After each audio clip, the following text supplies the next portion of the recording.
शिक्षा मित्र और अनुदेशक नहीं है।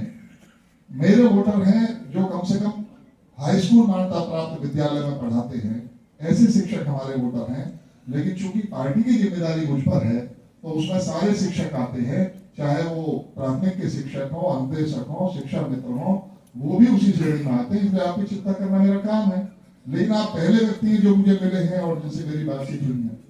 खैर, इन दोनों ने प्रयास किया। फिर हमारे लखनऊ में मीटिंग हुई भाई शिव कुमार शुक्ला जी और अपने सुशील यादव जी और उनके साथियों के साथ, तेजपाल जी। और आज एक साथी को मैं याद करता हूँ जो आज हमारे बीच में नहीं है, आपके कोषाध्यक्ष थे, दुर्भाग्यवश वो आज की दुनिया में नहीं रहे, रमेश जी।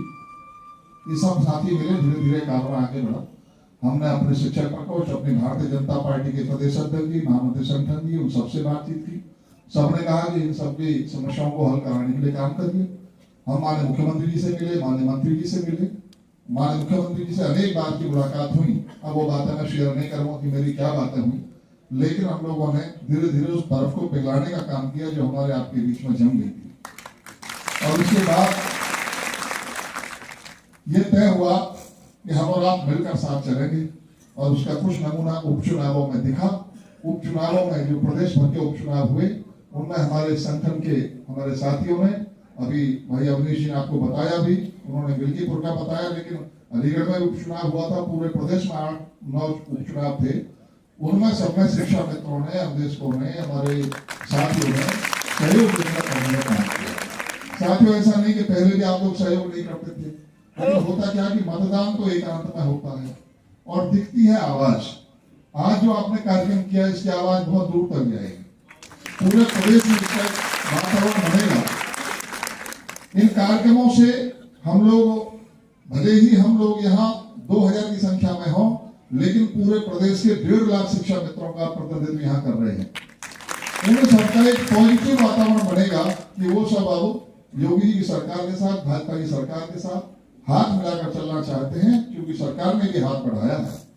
और सरकार ने, माननीय मुख्यमंत्री जी ने, जब हम लोगों ने आग्रह किया, माननीय मंत्री जी ने, देखिए एक बात को ध्यान रखना, आप लोग ये सोचो कि मंत्री जी यहाँ आए हैं तो यहाँ कुछ घोषणा करके जाए, कुछ बोल के जाए। मंत्री जी बहुत शालीन है। सदन में भी यदि कोई कुछ बोलता है, थोड़ा पीछे खड़े हुए लोग देख नहीं पा रहे हैं, सदन में भी यदि कोई सामने से प्रश्न उठाता है तो उस पर भी मंत्री जी कभी उत्तेजित होते हुए आपने देखे नहीं होंगे। ये संदीप जी की खासियत है, उन्हें एक गुण विरासत में मिला है। मैं विशेष रूप से देखता हूं कि किसी भी सदन के सत्र में हमें तो गुस्सा आ जाता है, हम तो गुस्सा जाते हैं सामने वालों पर, वे कभी गुस्साते नहीं और शालीनता से जवाब देते हैं।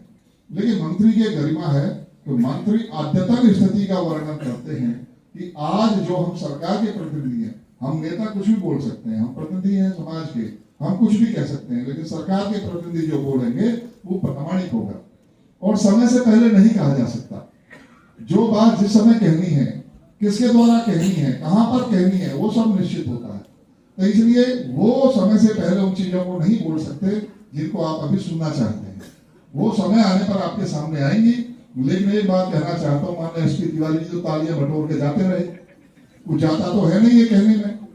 जैसे वित्तहीन के शिक्षक एक मांग करते हैं, सब हमें चाहे 1 रुपया मिल जाए पर 1 रुपए का मानदेय मिल जाए, कम से कम रिकॉर्ड पे तो आ जाएंगे।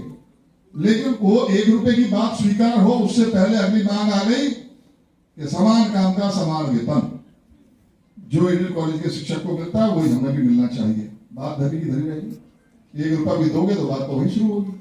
तो आपने तो 45,000 नहीं, आपको तो 85,000 मांगना चाहिए था। लेकिन आप ये बात का ध्यान नहीं रखते कि जब मानस बन जाएगा हमारा, हम आज जब